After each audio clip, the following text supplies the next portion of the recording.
अस्सलामुअलैकुम। उम्मीद है मेरी छोटी सी यूट्यूब फैमिली बिल्कुल खैरियत से होगी। अल्हम्दुलिल्लाह मैं भी बिल्कुल ठीक हूँ। एक नया दिन, एक नई सुबह और बहुत सारे काम। बेटी अपना टाइम पास कर रही थी। आपको हमेशा नज़र आता रहता होगा, ये कुछ ना कुछ नया कर रही होती है। कुछ दिन पहले ये क्रोशिया लेकर बैठी हुई थी और आज ये डो वर्क कर रही है। एक्चुअली मैंने अपनी कुछ चीज़ें सॉर्ट आउट की थी 1-2 दिन पहले, वो मैं आप लोगों के साथ शेयर करना भूल गई हूँ।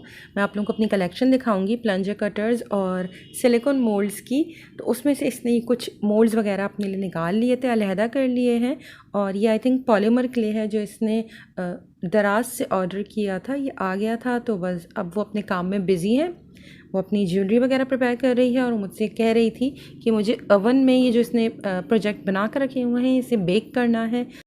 बट मैं अपने काम में पूरा दिन इतना बिजी थी कि मैं बिल्कुल भूल ही गई कि उसे ओवन स्टार्ट कर देना है। मैंने उसे ओवन स्टार्ट करने से मना किया हुआ है क्योंकि समटाइम्स गैस कुछ ज़्यादा लो हो जाती है या हाई हो जाती है, तो ओवन में थोड़ा सा ध्यान देना पड़ता है। क्योंकि अगर गैस बढ़ गई और हमने उसका पावर बहुत ज़्यादा रखा हुआ होगा तो बहुत डेंजरस हो जाता है। मैंने सालन बनाने के लिए रख दिया था। आज आलू गोश्त बना रही थी, वो मैं क्लिप आप लोगों के साथ एंड में शेयर करूँगी ताकि पूरी रेसिपी आप लोगों के साथ प्रॉपर एक साथ शेयर कर दूँ।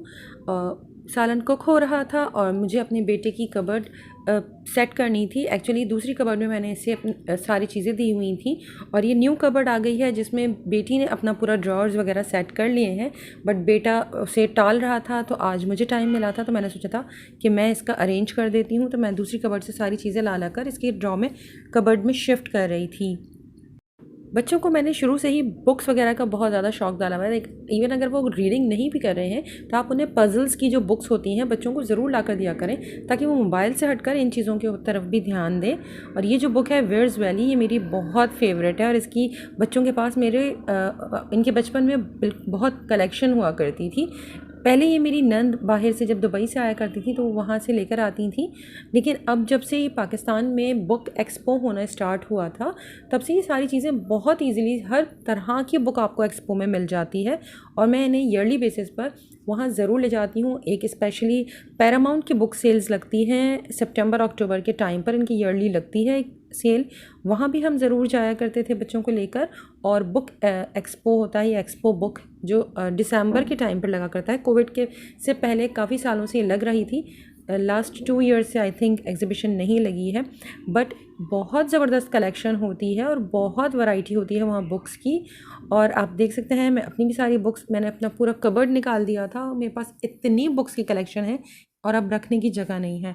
तो मैं सॉर्ट आउट कर रही थी, अपनी कुकिंग बुक्स अलहदा कर रही थी, डालडा के मैगज़ीन्स और किचन मैगज़ीन्स वगैरह जितनी भी रेसिपी मैगज़ीन्स होते हैं जो मैं जिनमें मुझे ज़्यादा बेहतर रेसिपीज़ लगती थी वो भी मैं कलेक्ट कर रखती थी, वो मैं उन्हें अलहदा कर रही थी। साथ ही हस्बैंड की बहुत कलेक्शन हो गई थी स्टॉक एक्सचेंज की ईयरली डायरीज़ की, जिसमें उन्हें पूरे रिकॉर्ड मिल जाता था सारी कंपनीज़ के अप एंड डाउन रेट्स का। वो अलहदा कर रही थी और सॉर्ट आउट कर रही थी कि अब कौन सी बुक रखनी है और कौन सी बुक अब दे देनी है, डोनेट कर देनी है।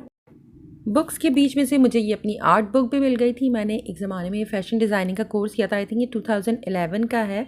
और वहाँ जो मुझे होमवर्क वगैरह मिला करता था और उसके जो मैंने बुक तैयार की थी वो भी मैं आप लोगों के साथ शेयर करती हूँ। इसमें जूट वर्क था, button work, mirror work, dabka, kamdani, I think marodi और spray paint, tie and dye, बहुत सारी चीज़ें सिखाई गई थी। तो ये उसकी बुक थी। मैंने इस तरह की भी मेरी बहुत सारी बुक, जो मैं आप लोगों को अपनी बेटी की चीज़ें दिखाती हूँ, इसी तरह की बहुत सारी चीज़ें और बहुत कलेक्शन मेरी अपनी भी मौजूद है।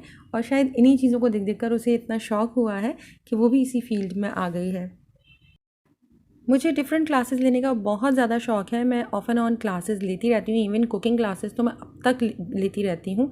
जब भी मुझे मौका मिले मैं कभी मिस नहीं करती। और मुझे कुकिंग बुक्स कलेक्ट करने का बहुत ज़्यादा शौक़ है। अगर आप मेरे सामने ज्वेलरी और महंगे क्लोथ्स और कुकिंग बुक्स रखेंगे तो मेरा सिलेक्शन हमेशा कुक बुक होगा। इवन अब तो मुझे मेरे भाई वगैरह या जो भी फ्रेंड्स वगैरह हैं जो बाहर से भी आते हैं वो मुझे बुक्स ही दे रहे होते हैं गिफ्ट में। और इसी वजह से आज जब मुझे कुछ बुक्स अपनी निकालनी पड़ी थी तो मुझे बहुत अफसोस हो रहा था, क्योंकि मुझे बहुत ज़्यादा शौक़ है कुक बुक्स कलेक्ट करने का। सफाई वगैरह के काम तो होते रहेंगे और साथ साथ मैंने आपसे कहा था कि मैं रेसिपी शेयर कर दूँगी। मैंने आलू गोश्त तैयार किया था। तो मैंने लिया है पैन में तकरीबन 1/3 कप ऑयल और उसके अंदर मैंने 2 दरमियाने साइज़ की प्याज स्लाइस कर कर ऐड की थी। थोड़ा सा पतला स्लाइस कीजिएगा और इसे इतनी ही देर तक सौते करना है या कुक करना है कि थोड़ी सी सॉफ्ट हो जाए। इसका कलर चेंज नहीं किया था मैंने, बस इसे स्लाइटली सॉफ्ट किया था। ट्रांसल्यूसेंट जब प्याज हो गई थी तब मैंने इसके अंदर साबुत गरम मसाला ऐड कर दिया था, जिसमें काली मिर्ची, थोड़ा एक दालचीनी का पीस, बड़ी इलायची और 1 चाय का चम्मच सफ़ेद ज़ीरा शामिल था। इसे भी प्याज के साथ हल्का सा सौते किया था ताकि इसकी खुशबू निकल आए। और इसके बाद मैंने इसके अंदर ऐड कर दिया है अदरक और लहसुन का पेस्ट। और मेरे दोनों पेस्ट की बॉटल्स बिल्कुल खाली हो चुकी हैं। जो थोड़ा बहुत निकला था वो मैंने इसमें ऐड कर दिया था। तो ये भी अब नेक्स्ट काम बाकी है, मुझे अदरक लहसुन लेकर उसे पीसना पड़ेगा, या फिर देखती हूँ मैं इस दफ़ा शायद रेडीमेड बॉटल्स ले लूँ। इसके बाद मैंने इसके अंदर गोश्त शामिल कर दिया है, जिसमें हड्डियां भी शामिल थी और गोश्त भी। गोश्त बोटियां तकरीबन 1 पाव के करीब होंगी और 4 से 5 इसमें हड्डी शामिल थी। इसे हल्का सा सौते किया है, ज़्यादा बॉयल या भूनने की ज़रूरत नहीं है। बस इसके बाद मैंने इसके अंदर आधा कप पानी शामिल कर दिया था और इसे मैंने कवर कर कर स्लो फ्लेम के ऊपर कुक होने के लिए छोड़ दिया था। इस तरह से प्याज बहुत अच्छी तरह से मसाले में घुल जाती है और उसका जो कच्चापन है वो भी ख़त्म हो जाता है और आपको खड़ी खड़ी प्याज भी ग्रेवी में नज़र नहीं आएगी। जब पानी ऑलमोस्ट ड्राई हो गया था तब मैंने लिड हटाकर इसे कुछ देर तक भून लिया था ताकि प्याज बिल्कुल अच्छी तरह से डिज़ोल्व हो जाए। इसके बाद मैंने इसके अंदर स्पाइसेस ऐड किए थे, जिसमें आधा चाय का चम्मच हल्दी, 1 चाय का चम्मच भर कर धनिया पाउडर, 1 से 2 चाय का चम्मच आप ऐड कर सकते हैं। मैंने इसमें 1 चाय का चम्मच लाल मिर्च पाउडर, 1 चाय का चम्मच देगी लाल मिर्च ऐड की है और इसे मैं अच्छी तरह से 1 से 2 मिनट तक भून रही हूँ ताकि मसाले का कच्चापन भी ख़त्म हो जाए। जिस तरह से आज मैं कुक कर रही हूँ, इस तरह से कुक करने में आपको भुनाई के लिए ज़्यादा टाइम देने की ज़रूरत नहीं होती है। ये प्याज बहुत ईज़िली इसमें डिज़ोल्व हो जाती है। और टमाटर मैं इसके अंदर पीस के आज शामिल कर रही हूँ क्योंकि मुझे दूसरे काम करने थे। अदरवाइज़ मैं प्याज के साथ ही, जैसे ही प्याज सॉफ्ट हो जाती है, उसके अंदर मैं गोश्त, तमाम मसाले और टमाटर को स्लाइस कर कर ऐड कर देती हूँ और आधा कप पानी डालकर आप इसे कवर कर कर इतनी देर कुक कर लीजिए कि पानी इसका बिल्कुल ड्राई होने लगे और मसाला भुनने लगे। फिर लिड हटाएं और आप इसके अंदर बहुत अच्छी तरह से इसकी भुनाई कर लीजिए ताकि टमाटर और प्याज बहुत अच्छी तरह डिज़ोल्व हो जाए। और इसके बाद आप इसे पानी डालकर इतनी देर तक कुक कर लें कि गोश्त अच्छी तरह से गल जाए। बट आज मैंने इसमें पिसे हुए टमाटर ऐड किए हैं। तो जैसे ही मसाला अच्छी तरह से भुन गया था, इसके अंदर मैंने 3 दरमियाने साइज़ के टमाटर पीस कर वो शामिल कर दिए थे और इसे 1 से 2 मिनट तक अच्छी तरह से कुक कर लिया। और इसके बाद मैंने इसके अंदर पानी शामिल किया और इसे इतनी देर तक कुक किया कि गोश्त तकरीबन डन होने लगा है। इसके बाद मैंने इसके अंदर आलू काट कर शामिल कर दिए हैं। आलू के मैंने छोटे पीसेस कर दिए थे क्योंकि जुम्मे का दिन है और फ्लेम जुम्मे की नमाज़ के टाइम पर बिल्कुल लो हो जाती है, गैस का प्रेशर बहुत कम हो जाता है, तो इस वजह से मैंने छोटे पीसेस ऐड किए थे। सबसे लास्ट में जब आलू भी गल गए थे और ग्रेवी अच्छी तरह से तैयार हो गई थी तो मैंने इसके अंदर हरी मिर्चें, हरा धनिया और गरम मसाला पाउडर ऐड कर दिया था और इसे कुछ देर के लिए दम की आंच पर छोड़ दिया है।